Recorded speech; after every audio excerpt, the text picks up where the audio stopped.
Welcome to episode 6 of the 15-Minute Coffee Podcast with Brandon Salazar, your go-to destination for expert perspectives and valuable insights from the world of business. Today I'm here with Tim Fairlie, a technology strategist at Microsoft Education in New York City. And before we get into the questions, I'd like to thank Mr. Farley for being a guest on the podcast. Hey, thanks for having me, Brandon. This is really cool what you're doing with these podcasts. Thank you. All right, let's get started with tell me about your early life and career that led you to where you are today. All right, sure. I'll try to give you the 5-minute tour so people don't fall asleep. Um, you know, my father was a techie. He used to work for a company called Sperry Univac, which is now called Unisys, and we always had computers in the house. Growing up, whether it was ones he built or brought in from work. So from a very early age, I was always kind of messing around with computers. My first computer, for people my age, was made by a company called Texas Instruments. It was a TI-99.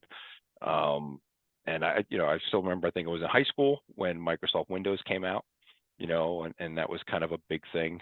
Then who would have known, 40 years later or so, I'd be here, working for that company. But yeah, so we always had him in there, but that wasn't really the direction I was going to go. I joined the Marine Corps when I was 17 years old, and I went to college, and I was actually a criminal justice major.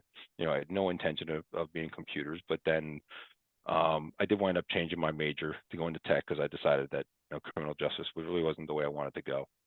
And a job fair, I was a job fair at the college. I got a job as a night shift computer operator, so something I could do at night while I was taking classes during the day. And that was for a company called NCR. And just, one thing led to another. And then I wound up getting this job at Ryder as the same position. It was a night shift computer operator. But then, we were talking about, a little earlier, just that job just sort of tunneled into other things, just kind of went up the ladder, so to speak, at Ryder. Different opportunities came up. The internet became a thing. It wasn't a thing, when I started there. And then as got into instructional technologies, did a little programming that wasn't for me, and then finally had the opportunity to run the infrastructure, which was something that I really enjoyed, which was, the data center and the telco lines, things like that. And just a lot of opportunities there, and wound up staying at Ryder for 28 years. And that was somewhere along the line. I figured out that education was really what drew me into that space. It really wasn't the tech. It was, I got to know a lot of student workers. OIT, we hired a lot of students, and then watching them go through their program, watching their careers blossom after they left, keeping in touch and stuff was really what I enjoyed. I loved the fact that I helped in some way to help, mold, the future citizens as they were going out into the world and making a difference. Nice. Yeah, Sorry. and then shifted over to Microsoft a couple of years ago. So I'm still in that education space, only now I'm not focusing on one college anymore. I'm getting to help other schools.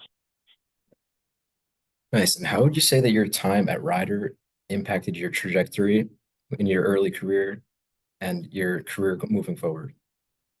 The time there was most of my career, right? I mean, to be honest. So, I mean, I was 24 years old, I think, when I started there.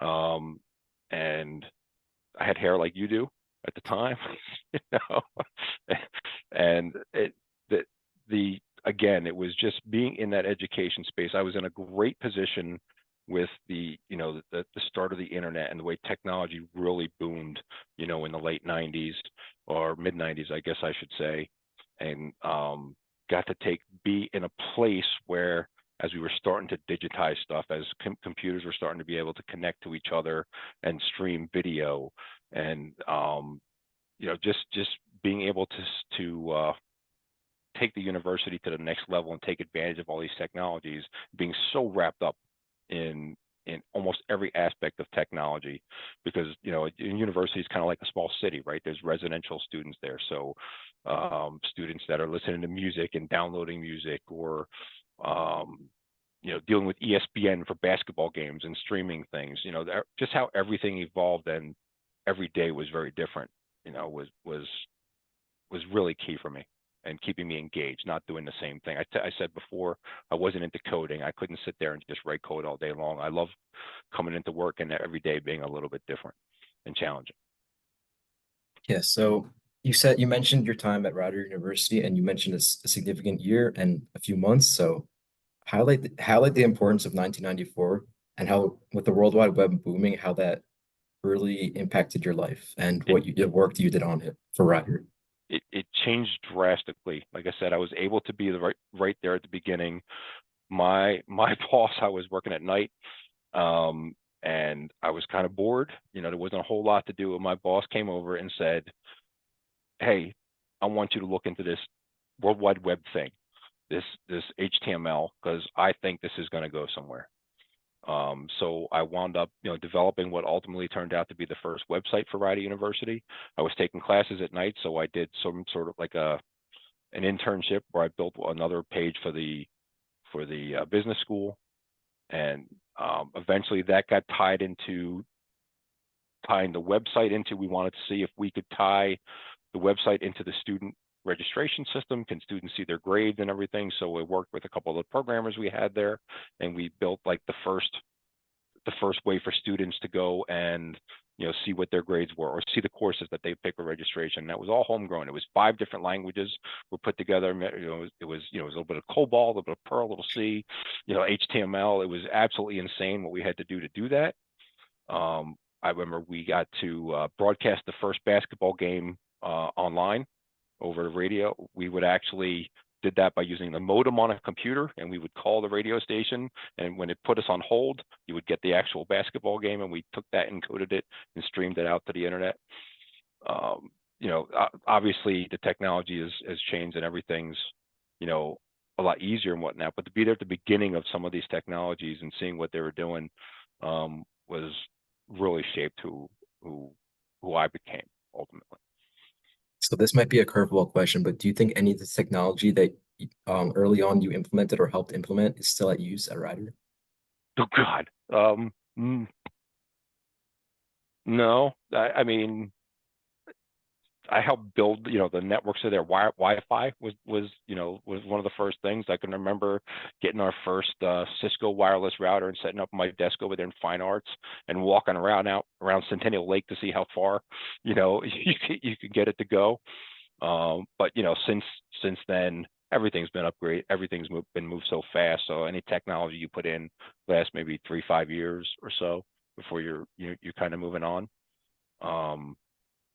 But now, I mean, we did a lot of things that sort of faded and went away, and then other things that are there, but another tech behind the scene, another stack. Nice. So, and if we didn't touch upon this already, what would be a pivotal moment or a decision in your career that you made that changed your life in ways that you would say made you where you are today? Sure. 2 things. One is I had mentioned that I had a different major in college, and that was criminal justice. Idea was I was going to be a cop, but then as I started to get involved in that world and know people that were involved, in that kind of lifestyle, I decided it wasn't for me, and that's when I decided I was going to switch majors, which obviously that's a major trajectory change, right? The second thing wasn't even my doing, to be honest with you. I told you I was at Rider for 28 years. I never applied to work at Rider. My wife was taking night classes. She took my resume and slid it under the door of HR. And when they called me a couple of days later, I was like, "What? Who? What do you want?" I said, "Sure, I'll come in." And so that was a major bend, obviously, because I was there for almost 3 decades. All right, so now moving forward to what would be your favorite part of work about working at Microsoft? I would say it's completely different from what you spent, like you said, a majority of your life doing from education, a higher education, to a big tech company, which is, I would say, top 5 big, most profitable company in the world. Top 5? Try top 1. That too. So that's a great question. I'll answer it 2 ways. One thing is when I first started thinking about coming to Microsoft, and one of Sean Petrowski, one of your previous guests, is actually the one who recruited me to come over. The first thing I went and did was look at the mission statement. right? And which is what I would encourage anybody to do when you're looking at a job. And most of these big tech companies have a very simple, kind of mission statement. Google's is they want to organize all the information on the planet and share it. And Amazon wants to be the most customer centric, organization. And I'm paraphrasing that, but Microsoft's, to empower every person and every organization on the planet to achieve more. I knew I wanted to be and stay in education, right? And that mission statement kind of said, yeah, that kind of drew me in more. How can I help other people? As that's what you do in college, right? That's what every teacher from your grade school, kindergarten, all the way up through college is trying to empower you to do more. So I think that was the main reason that I was drawn to Microsoft. But what I enjoy most about it is the role. I think I have the best job in the company, probably definitely close to it, because I get to take those experiences that I've had and work with a variety of customers, from kindergarten all the way up to Ivy League and academic medical centers. And my day could change. I could be doing, speaking to a middle school teacher that's trying to, figure out how to deliver a lesson to students that speak 5 different languages in their class, and using AI tools or translators to get that going. And the next day I can be speaking to somebody who's working on a genomics project, and trying to do, cure diseases and whatnot. And if you think about that, those are 2 very different use cases, right? But both of them can have really significant impact on lives, and so that's really what I enjoy the most about the individual job, the day to day. And the second thing is the culture of Microsoft. This is a company that walks the walk. Every company says they're going to do this, and they have their mission, but it's all about sales, or it's what's the bottom line. And Microsoft is not like that at all. It's really about success of the customers and making sure that they are empowered. And that was one of the biggest kind of shocks to me from coming into a company like that. And just how we put it, welcoming shock. Yeah, it's a Nice. fantastic company. Yeah, it's a great role. And how would you say your time at in the industry of higher education helped you or made you realize certain things, like the skills you learned in higher education? How would that help what you do right now at Microsoft? When you say the skills in my role, or as far as Your take, so your experience in higher education, how does that transfer basically to Microsoft? well, it transfers because that's who my customers are, right? So everything that I've learned, and the reason I've put in this role, is because I'm supposed to be able to help our customers from a been there, done that, kind of point of view. I've been through those pains. I understand how a university works. I understand the relationships between the various departments and the IT department, right? I'm not constantly just dealing with just the IT people and their servers and whatnot, but I can not only help customers, but help the people on the inside of Microsoft, because I've been in that position, in the customer position in higher ed. This is why they're doing that. This is why they're moving at the pace they're doing. This is why they're answering those questions this way, because some people that, they might have come from another industry and help support those customers, but they don't really understand that higher ed is not business. It's not corporate. Things work a little differently in higher ed. Nice. I hope So that thank you answers the for, question. yes, definitely. Thank you for sharing your valuable insights and expertise with us. That wraps up episode 6 of the 15-minute coffee podcast with Brandon Salazar. We hope you've enjoyed getting insights from our guests and exploring the world of business with us. Don't forget to check out our podcast on our social media at the 15-minute coffee podcast on YouTube and Instagram for upcoming episodes. Until next time, stay curious and keep learning.